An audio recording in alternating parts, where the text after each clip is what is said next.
ஒரு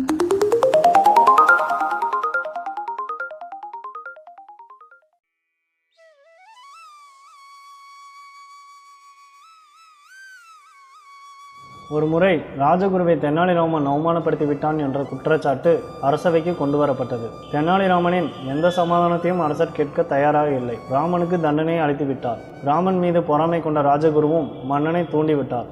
ராஜகுருவை அவமதித்தது மன்னனை அவமதித்ததாகும். எனவே இக்குற்றத்திற்கு மன்னிப்பே கிடையாது என்று சொல்லி ராஜகுருவையே தண்டனை அளிக்கும்படி கேட்டுக்கொண்டார் மன்னர். ராஜகுரு தண்டனையை கூறினார். கழுத்து வரை தெனாலிராமனை மண்ணில் புதைத்துவிட்டு யானையின் காலால் தலையை இடறச் செய்து கொள்ள வேண்டும் என்று தண்டனை அளித்தார். மன்னரும் அப்படியே செய்யுங்கள் என்று ஆணை பிறப்பித்தார்.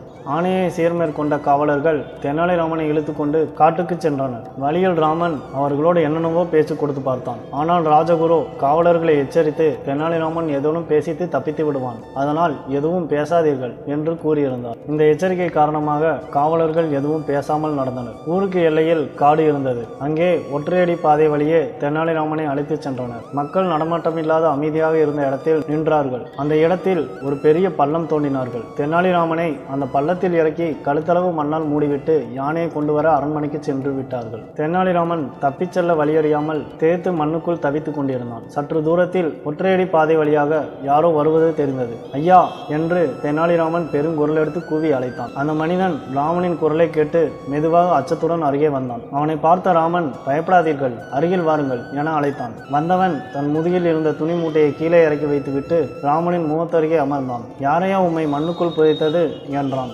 ராமன் வந்தவனின் முதுகை பார்த்தான். அவன் ஒரு வண்ணான். மூட்டை சுமந்து சுமந்து அவன் முதுகு வளைந்து கூனாய் இருக்கின்றான் என்பதை தெரிந்து கொண்டான். சட்டென சமயோசிதமாய் பேசினான் ராமன். ஐயா, நானும் உம்மை போல கூணனாக இருந்தேன். ஒரு பெரியவர் என்னிடம் ஒரு நாள் முழுவதும் மண்ணுக்குள் புதைந்திருந்தால் உன் கூன் நிமிர்ந்துவிடும் என்று சொன்னார். நான் காலை முதல் மண்ணுக்குள்ளேயே இருக்கிறேன். என்னை தூக்கிவிடும். என் கூன் நிமிர்ந்து விட்டதா பார்க்க ஆசையாக இருக்கிறது என்றான். கூணனும் ராமனை வெளியே எடுத்தான். ராமன் தன் கூணல் நிமிர்ந்து விட்டதாக மகிழ்ச்சி கொள்வது போல நடித்தான். அதை உண்மையென நம்பிய கூணனாகிய வண்ணான் தன்னையும் மண்ணில் புதைத்து தன் கூணல் நிமிர வழி செய்யும்படி வேண்டிக் கொண்டான். மேல் தெனாலிராமனும் வண்ணனை குழிக்குள் இறக்கி கழுத்து வரை மண்ணால் மூடிவிட்டு தன் வீடு நோக்கி சென்றான். யானையுடன் வந்த காவலர்கள் தாங்கள் விட்டு சென்ற இடத்தில் ராமனுக்கு பதிலாக வேறொருவன் இருப்பதை பார்த்து திகைத்தனர். அந்த வண்ணானை அழைத்து கொண்டு மன்னரிடம் சென்று ராமனின் தந்திரத்தை கூறினர். ராமனின் திறமையை கண்டு அவனை மன்னித்து விடுதலை செய்தார் மன்னர்.